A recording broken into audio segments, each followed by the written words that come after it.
Quand vous partagez un tableau de bord réalisé dans Excel, il y a un problème majeur, c'est que toutes les personnes avec qui vous allez partager ce tableau de bord verront l'ensemble des données. Par exemple, ici, j'ai un tableau de bord qui est constitué des chiffres d'affaires de l'année courante et de l'année N-1 pour tous les pays avec lesquels notre société travaille. Et si je change d'année, par exemple, je vais en 2020, tout mon tableau de bord a été rafraîchi et recalculé, tout simplement parce que je suis connecté à une base de données. Donc ça veut dire qu'il m'est impossible de filtrer les lignes pour lesquelles je ne veux pas les transmettre à certains interlocuteurs, ni masquer des feuilles de calcul. Mais pour autant, il existe une technique, mais ce n'est pas dans Excel qu'elle se situe, mais dans Power BI. Je vous l'explique. Comme vous le constatez ici, je reproduis exactement le même tableau de bord, mais dans Power BI, en rajoutant ici une carte parce que Power BI le permet. Mais ici, ce qui va m'intéresser, c'est de pouvoir connecter directement ce tableau de bord à mon compte Power BI, et donc aussi au compte de mes utilisateurs. Regardons comment est constitué notre modèle de données. Alors, je vais dans le modèle de données de Power BI, et on peut voir ici, dans ce modèle, que j'ai ici deux tables qui vont m'intéresser, à savoir la table de mes employés et également la table des pays. Et donc ça veut dire que pour certains employés, ils ne vont avoir accès qu'à certains pays. Je vais maintenant regarder le détail d'abord de mes employés, et on peut voir deux choses très importantes, c'est l'ID de chacun de mes employés et également leur email, parce que ça va être sur l'email que va se faire le filtre. Ensuite, dans ma table pays, on peut voir ici que j'ai bien le nom de mes pays, mais aussi l'ID de mes employés pour lesquels ils ont la vision des pays. Par exemple, l'employé numéro 4 n'a accès qu'aux États-Unis et au Canada. Et pour l'employé numéro 2, c'est au Brésil et en Australie. Je reviens sur la table des employés.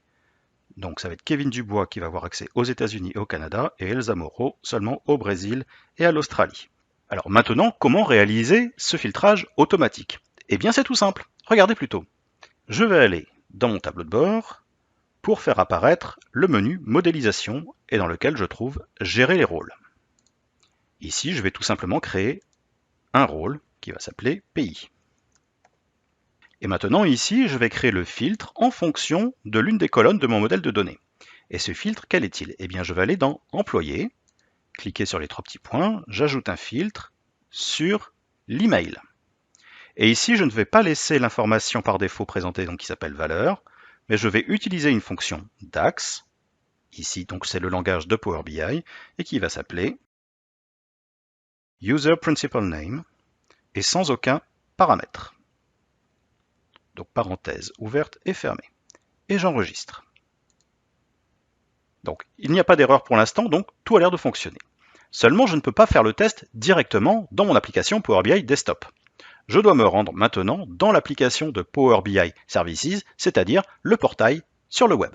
Mais avant cela, je vais tout d'abord enregistrer mon tableau de bord et le publier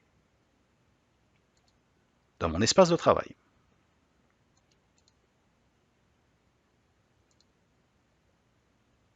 Et là maintenant, je retourne dans Power BI Services. Donc ici, je vais réactualiser la page. Et je vais aller dans mon espace de travail, dans lequel je retrouve mon tableau de bord par pays, et je vais m'intéresser à mon dataset, donc c'est cette icône, mon jeu de données. Et ici, qu'est-ce qui va m'intéresser? Eh bien, ça va être la sécurité de mon jeu de données. Ici, on y retrouve le rôle que j'ai créé, mais pour l'instant, il n'y a aucun membre. Alors tout ce que je vais faire, tout simplement, c'est rajouter les différents membres.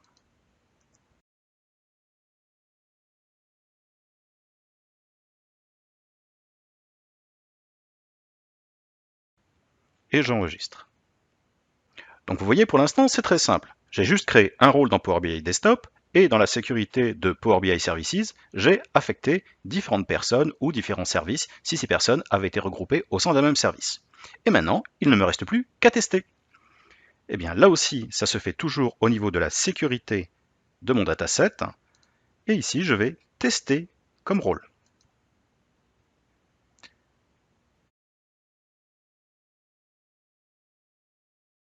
Le rapport s'ouvre exactement comme si j'étais dans Power BI Desktop, à une exception près, c'est que cette fois-ci, il récupère l'email avec lequel je suis connecté, donc à savoir ici Frédéric Le Guen.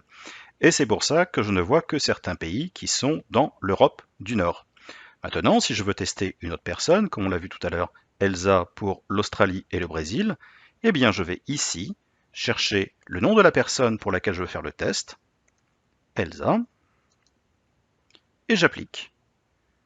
Et on peut voir que automatiquement, le rapport Power BI est filtré, aussi bien ici au niveau des données que de la carte, que ici au niveau des catégories de produits.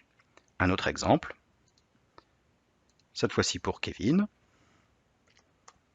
États-Unis, Canada. Et voilà, seulement États-Unis et Canada sont visibles dans mon rapport directement lié au profil utilisateur. Et enfin, pour le dernier employé, Denis Lambert,